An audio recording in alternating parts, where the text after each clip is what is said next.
Welcome to the Stretch to Go podcast. My name is Ian Ray, your host. Today I have Dr. Emily Splichal. She's based out of Chandler, Arizona.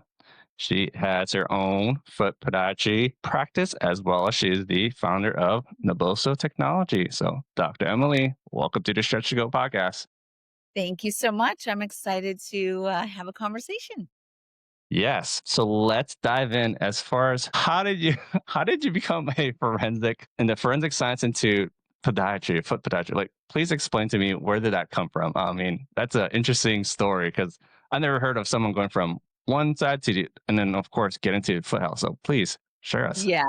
Yeah, no, my story is very one of zigging and zagging. But yeah, no, my background is actually forensics. Not many people know that, so I'm impressed that you do. And I was going to go the whole track as far as forensic pathology, think CSI, crime scene investigation. And I was actually in New York City doing forensic DNA research at John Jay College of Criminal Justice for anyone who knows that. And I would just look outside and see Central Park and all the life just outside New York City was just like vibrant. And I was in this like criminally isolated, focused kind of world and I like a dark. And I was like, I don't know. So I left and became a personal trainer. And that actually completely shifted my career, my trajectory. That is where I find like my soul resonates around movement, and fitness is obviously movement. So Mhm. I shifted towards light, the rainbow movement. And then just as I went through fitness and then podiatry school and just continuously questioned things, I got my master's in human movement. So I think of myself like a movement detective. So that's kind of the forensics that I'm bringing in still is my mind is very analytical and detective like. And then the sensory side of things is just me tapping in and asking questions and knowing that there's more to the movement story than what was initially introduced. And that's kind of my mission and purpose. Okay. And I know you do a lot of dancing as far as competitions and whatnot, which is awesome. I took 2 years of dancing in college and I loved it, especially what you call it. Jazz was one of my favorite ones. I did a few here and there, but just dancing in general, like kind of tell us like how important is it for dancers and foot care? Because like that seems to be another topic where I think most, don't overlook. So how important is it for foot care for dancers or people who are in, you know, enclosed shoes like ballet and so forth? Yeah, no, absolutely. So for the listeners, I do ballroom, competitive ballroom, and I do Latin styles. So I'm cha-cha and sambaing my way every day. But yes, so dance, all types of dance, not just ballroom, but it could be modern, it could be jazz, could be ballet, but it could also be any shot sport from football, basketball is our foot is very, very important to the way that we are controlling that movement, the accuracy, the beauty, the quickness, the performance, just the whole story of how we interact with the ground is really based around your foot strength, your foot mobility, your foot awareness, foot perception, foot integration. And through that, you have to be able to tap into really getting the fascia, the 26 muscles in the bottom of the feet, mobile.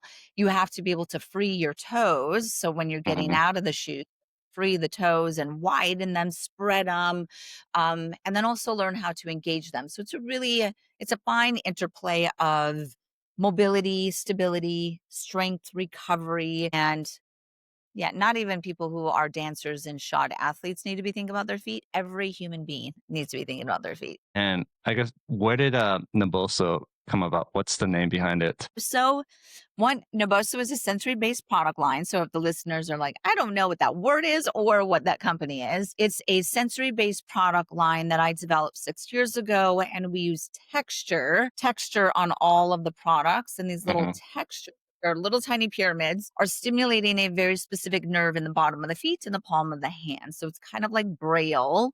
It's stimulating the same nerve as when your hand reads Braille. So that came about 6 years ago as a way that I would help people further activate and access the sensory side of the human foot, which to me is everything.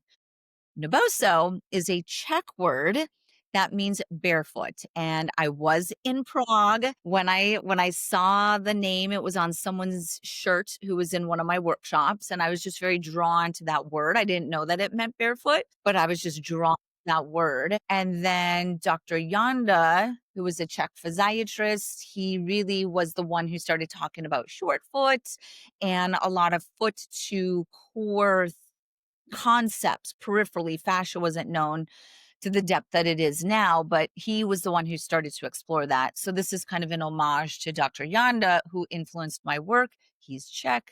I love the word Czech. It means barefoot, so it all kind of ties in. It's a cool. Thank you. See, I did not know that. I don't know if that's on your website or not, but that's why I love this podcast because I get to know what the name behind and where it came from. So that's wonderful. Yeah.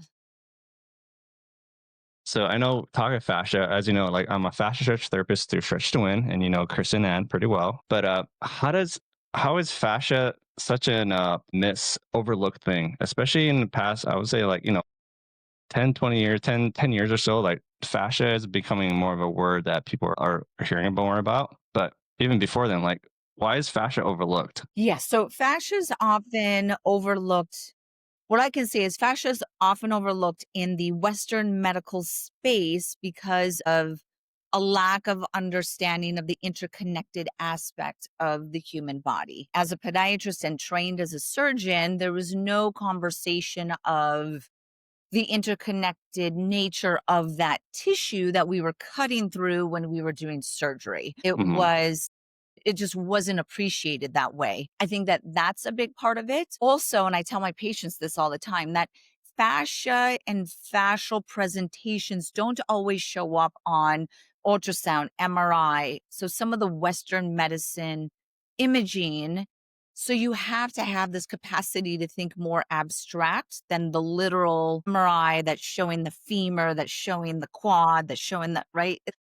You just have to think a little bit different. So I think that's another aspect of why a lot of people underappreciate that side of it. And then for people who do appreciate it or start to tap into it, this would be primarily like consumers or clients or patients. This is through things like the fascia blaster, which did a great job of making that word well known. But again, it's very limiting because it's thought of in one way. Like we have to foam roll our fascia, right? But do people really know what the fascia means when they're foam rolling their fascia? Or if they're Hmm. fascia blasting like cellulite, do they really understand it? To me, fascia, because there's over 100 million sensory nerves in your fascia, and it's deeply tied into emotional regulation, perception of self, obviously injury and compensation and all of that. I truly think of the fascia as a organ of consciousness, that it is an extension of our brain, it's an extension of our nervous system. And when we say nervous system, that's really going to mean mood, memory, and movement. So you have this emotional motion interplay with the fascia. How did you? I guess is all this fascia? Does this happen to be like while you're creating Naboso, or was it also like when you're going to your podiatry school that you start learning more about fascia? Yeah, no, this was definitely not in the school. Okay. Definitely not in school. No, no, no, no, no. This was after, and I studied under like Robert Schleip, who is a German. He's a PhD, and he helped organize the World Fascia Congress. And I know you're familiar with him and his work. Hmm. His is great. I've studied under kind of the breath side of things, so the diaphragm and breath and rhythm. Explored into the pelvic floor, which dives deeper Hmm. into the fascial side. And a lot of other names within the fascial community are colleagues and people that I've highly respected and studied their work. And then the more emotional side, that's kind of the latter 5 years of my career is focused on that. And that's through me having chronic pain patients. And then just through my own journey, I think that we have to be continuously on our own journey as healers and body workers and clinicians. We just always have to question and know ourselves more in the same way that we try to help our clients. So that's why I started getting into somatics and holotropic breathing, Peter Levine's work and Gabor Mate, and people who are really into the emotional side of things and how that is housed in the body and how do you truly release that side is you have to access the body to release a lot of these emotions. You have to feel them and you have to move your body and you have to essentially allow that energy to flow, which is a fascial story. Do you find a lot of people having disconnect from their foot to their brain? And I mean, with the amount of clients that you treated, I mean, like for me, like I find a lot of people who have like, um, you know, your typical bunions or people who have like neuroma, Morton's neuroma, but like even like hammer toes. And I mean, like, there's so much disconnect from their toe to their foot that affects the rest of their body. And it's so alarming to me because I'm like, there's, 50, 60, 70-year-olds, even 30-year-olds who have like these foot problems. And they're telling me, oh, they overlook it. They think their hip is really bad or their hamstring, but I'm looking at their foot. I'm like, oh my gosh, that's years of your foot being in this. Um, Kind of help me to think, help me to what do you do with your clients? Like, what is typically like your initial consultation, the meeting? Like, do you educate them or like what is it? Yeah. So, yes, most people are disconnected from their feet, or they think that they're just very literal in the presentation, meaning to me, mechanics are very literal, right? I have flat feet, therefore I have a bunion, therefore. So it's this isolated, literal, mechanical way of thinking of the foot, which to me is a little bit short-sighted on the power of the human foot. Yes, it's mechanical. Yes, we supinate and pronate, but the supination and the pronation is what activates this cascade of fascial stabilization up the chain to the pelvic floor, deep hip diaphragm. Like that's how I think of it. Now I don't Okay. put that on my patient right away. That's way too deep down there. But I start to share with them about their presentation. I truly believe that I was born to be an educator. I'm not a healer, I'm an educator. So through education and knowledge, I will then empower the patient to take their health into their own hands. So that's kind of how I view it. So I spend my consultations educating them on their feet. These are your feet, your foot type, your presentations, your bunions, hammer toes. What does this mean? Hmm. What does it mean functionally, right? And then I kind of have a little side tangent here and say, this is the way that we were designed to move. We have to, dance with the ground with every step we take. And it's all about energy transfer. And I'm saying in a way that the patient will connect to. This is you. This is what makes this over here a little bit difficult. I'm going to start to guide you to create the stabilization or the strength so that you can do this over here. And in order for me to do that, you have to be able to feel your feet, which is the sensory. Like that is always my step one. If you don't know where your feet are and you're not connected to them, how am I going to strengthen them? Like it's not like doing a bicep curl because that's just not the way that your foot moves is through just like towel crunches. I'm going to do 100 towel crunches and now I'm super strong. That's not how the foot works. It's about feeling the ground and feeling the Hmm. feet. So, but I think most patients who come to me know that that's what they're going to get out of my consultation. That's why they're seeing me. So they're already curious and then they come to me and then I essentially confirm or validate or explore even more what they're hungry to hear. Yeah, I think it's very important to educate because, with your background and of course your experience, like you're hoping that people will see the many things that you've done professionally, and of course building a brand like this with Naboso, like, and they will of course learn more and more about not only the foot but of course the fashion, how everything's connected. And I think that's why I started this podcast because I saw that the fascia community and the barefoot minimalist foot health people over here, it's synonymous. They have to go together. I mean, one or the other. They have to know what fascia is, and the natural footwear people have to know. I mean, the fascia people have to know what natural footwear is because if you're in a closed, narrow toe box, but you work on fascia, it cancels it out. It does not make sense. Vice versa. So that's why I started this podcast because I have these two passions. I have these two worlds, and meeting people like you, like We need to help each other. We need to even further educate more people. This is just, it goes hand in hand. Yep. Yeah. No, education, exploration, people being curious, and then just diving into it more and more to connect the different dots. Yeah. Also, I guess when you started Naboso, what were the first few things that you wanted to go out and to create products? Was it? I know you have like you said these ridges, these diamond, because they have a triangle, which is a diamond. Is that correct? It's The like a triangle pyramid. pyramid. Okay, Yes. and that's what makes these unique, right? With these ridges, with each of the neural balls, the sensory sticks, and even the sensory boards right here. Yep. What were Yep. the first few products that you came out with?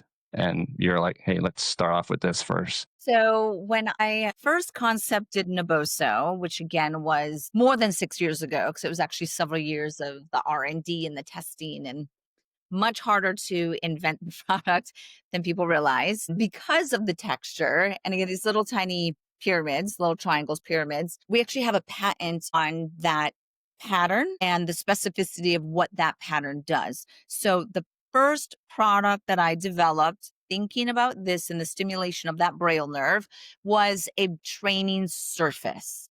So this is during the barefoot running boom or the minimal shoe boom. Is this is when Hmm. I started concepting it, and then it was kind of several years through that.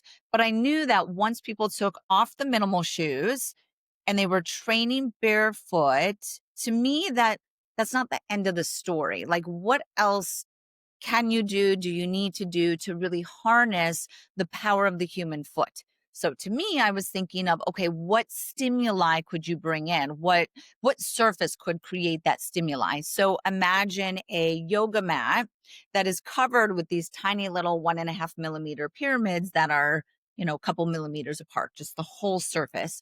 That was our first product. And then what I learned from there is that not everybody wants the stimulation on a controlled surface like that. So then that's where we launched our insole, our first insole, because then people could have it in their shoe and they could be Hmm. walking around, things like that. And then fast forward, now we have over 40 products. But back when I made the barefoot training mat or this surface, I was not thinking of this library of products that I would create. That is essentially the world kind of, I guess, kind of guiding me into like, okay, there's power behind texture. How can you continue to demonstrate the utility or the purpose and the way that you could weave this stimuli into different products? And one, just as an example that like totally went the other way from this, is our sensory sticks. So these are 2 pounds weighted and they have the texture. So this is a neuro rehab tool that we use. And when you hold them, you're waking up the brain because of the weight and the texture. Like there's no way that I had that in my mind when I was first starting to concept it. But yeah, it's about feet and hands. That's where those nerves exist. And then I know you have the neurostick, which we use on other skin. So Hmm. that's used hairy skin. Texture has been shown to increase circulation, microcirculation. So we want to get circulation to all of the skin and the superficial fascia, which is the neurostick is essentially a product that exceeds beyond just hands and feet.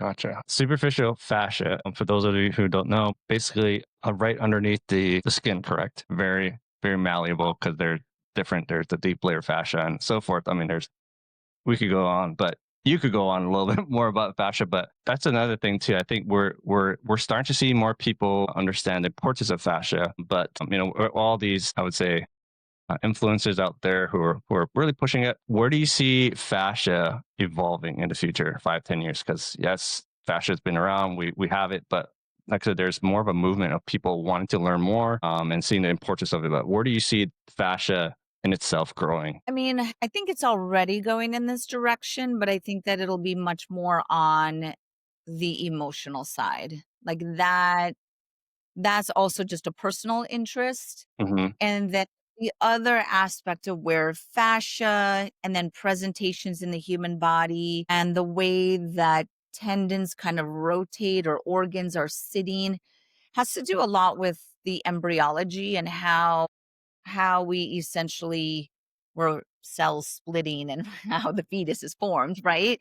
And the timing of things like the diaphragm and how everything is interconnected. I think that depth of that story can tell a lot about inherent asymmetries in the human body and how do we work towards that as healers or as body workers or clinicians, is that side of it. And again, these are totally my personal interests as well, is to go through there and really understand. I just find spirality really, really interesting, and even the fact that we spiral out of the uterus and the vaginal canal as we're born, is that there's a spiral in it. Like I find that so interesting, and the inherent asymmetry of being human. That's another aspect that I want to dive into. So it's a conversation. I love that. I'm sure we know with the amount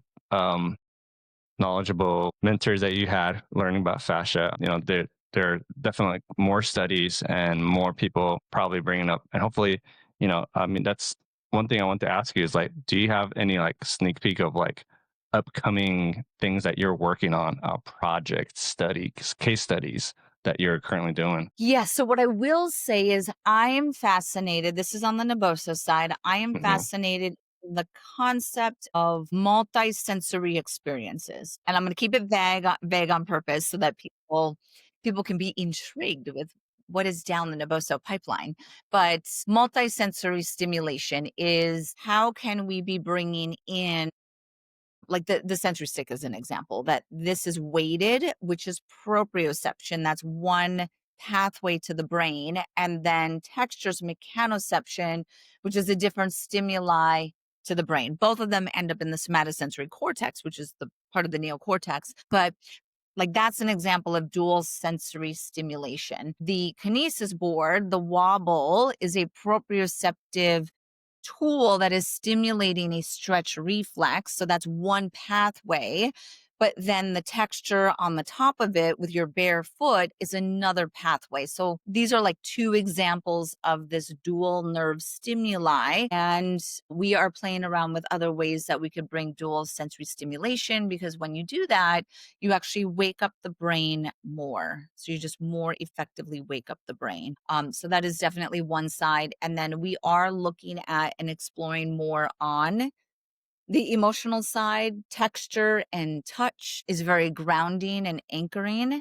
And it is a very powerful tool. We have some work in the space of like neurodivergence. And when people are on the spectrum, on any sort, when they feel their body, they feel grounded, they feel anchored, it Hmm. allows them to focus more, it allows them to regulate more. So I find that it's a untapped space that we could be bringing in more mechanoception, because that's really what Naboso is touch or mechanoception. So that's another area to stay tuned in.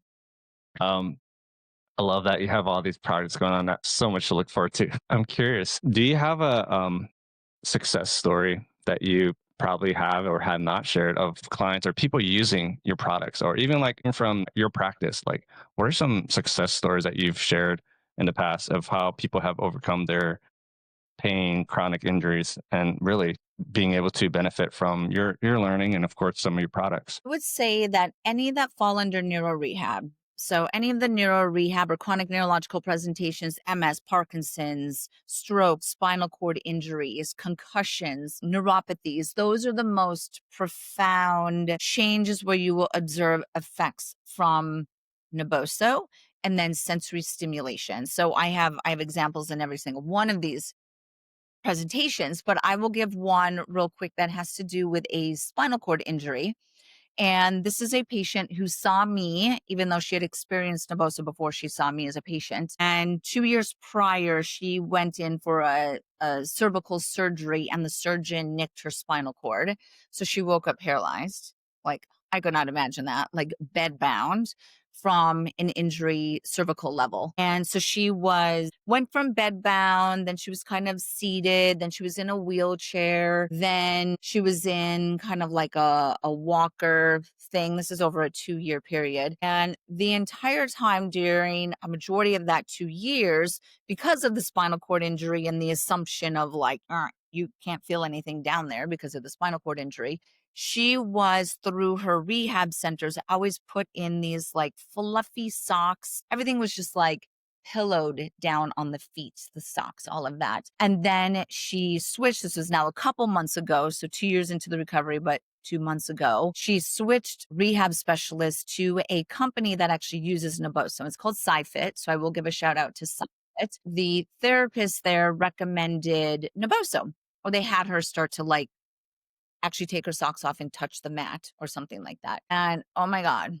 it gives me goosebumps that she was like, it was like this electricity ran from her foot up her leg. It was just like things were like lighting up. And then she started to like feel her feet. And then this continued. And now she's in kind of like a single arm walker thing. And she then came to me, this is about a month ago, shared the story with me because she was like, I need you to know that your products did this and that she's now feeling her feet again and feeling like she truly will be able to walk again. And she's holding on to that. And she's just like, for 2 years, everyone just forgot my foot. They just put it in these comfy socks and no one thought anything about the foot as a gateway into the brain. This blows my mind, and I know it blows your mind as well, that why would you not access every part of the skin to wake up the brain?